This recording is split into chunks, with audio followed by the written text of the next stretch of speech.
So give it up for Jim Kelly.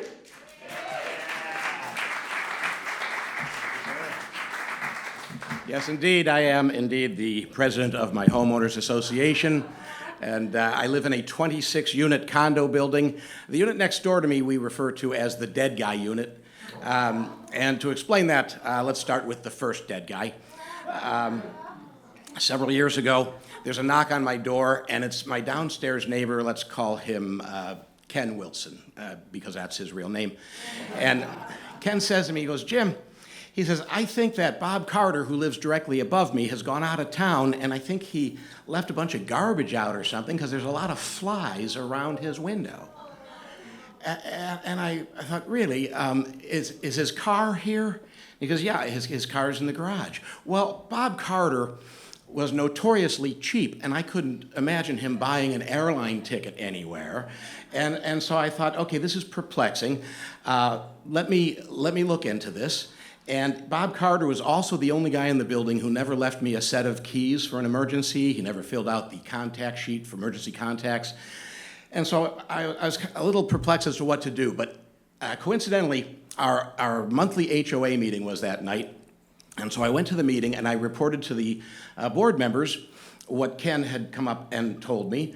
And I said that I had, in the meantime, sent Bob Carter an email, and I left a voicemail. And I said, if he doesn't respond by morning, then I'll call a locksmith, and we'll have a locksmith come out and open the door, and I'll go in and check it out. And my friend Fred, the 85-year-old voice of reason who's on the board, said, "You had me right up till there."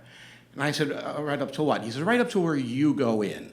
He goes, "I don't think that's a good idea. You really shouldn't be doing that." He goes, "Let's face it, he's dead, and he's in there." And he said, "So we should call the fire department and have them come out and do what they do, and we shouldn't wait till morning. We should do it right now." So I said, "Okay." And that's what we did. So the fire department comes out, and when they knock open that door, this overwhelming stench just floods out of that condo and permeates the entire courtyard of the building. I mean, it was fierce. It was just after a weekend where we'd had this, August heat wave, and Bob was too cheap to run the air conditioning. I was told that had he run the air conditioning, we could have gone another 2 or 3 weeks without discovering Bob. As it turns out, he was dead in his bed, and the coroner came, took him away, and so the next morning I'm sitting at my desk going, well, what do I do now? I hadn't encountered anything like this, and so I just wasn't sure. And like anything else, you Google it. You go, dead guy, what me do now? And so it pops up, and apparently there's these services, and I didn't know this at the time, you might, that clean up after someone has died. And they come out and they do this very professional job of it, and they do murder scenes and stuff like that.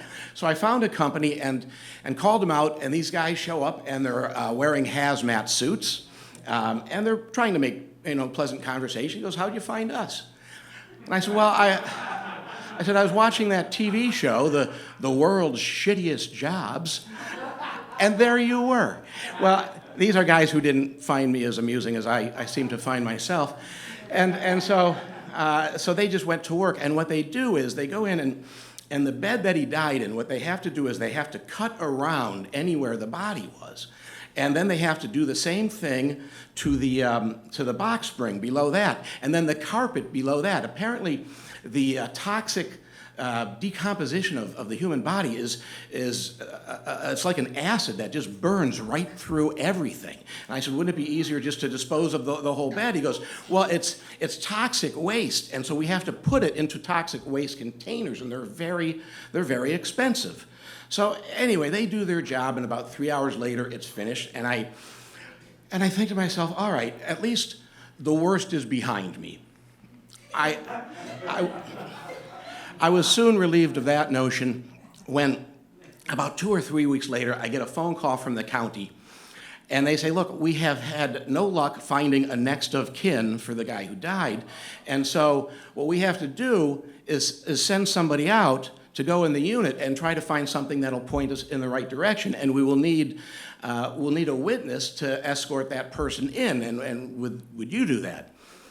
Well, I am president of the Homeowners Association. Heavy is the head that wears the crown. And so I say, yeah, okay, I'll do that. And so the guy shows up and we go over there. And when we go in, Bob's place is a complete shambles. It's a mess, like a hoarder kind of mess. But not garbage, just stuff everywhere. And stuff piled high on the furniture, and you're going, you couldn't have sat down somewhere if you wanted to, and you didn't want to. And I said, so what are we looking for? And he said, well, a letter from a family member with a return address on it. He says, or pictures, family pictures. Oh, here's some pictures. And he picks up a handful of Polaroids, and he looks at them. And they're all these, like, really big, fat, naked guys, with their junk hanging out. And he goes, oh, my God. And I said, you think maybe that's his daddy? And so, I don't... I don't know what to do with this. Next to that is a box of homemade videos, and you could tell they were nasty too just by the titles, like Schindler's Fist. That's an old joke.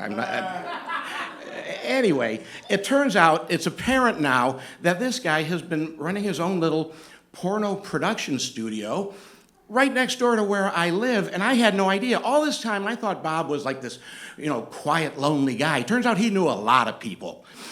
And so we start looking around again. He opens a drawer, and there's another pile of Polaroids, and he looks, he goes, oh my God.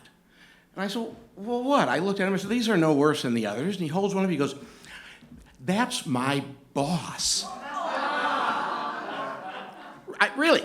And I'm like, what are the fucking odds? I'm like, that's your boss?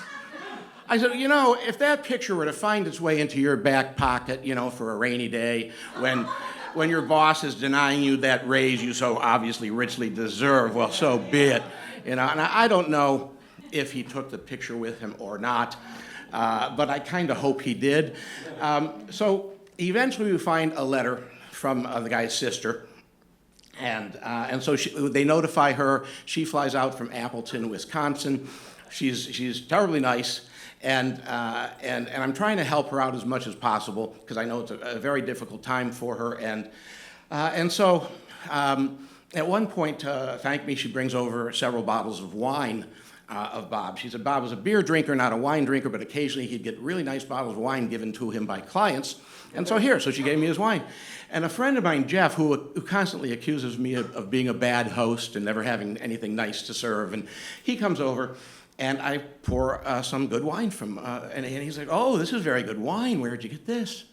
And I said, well, next door. His next door. The dead guy?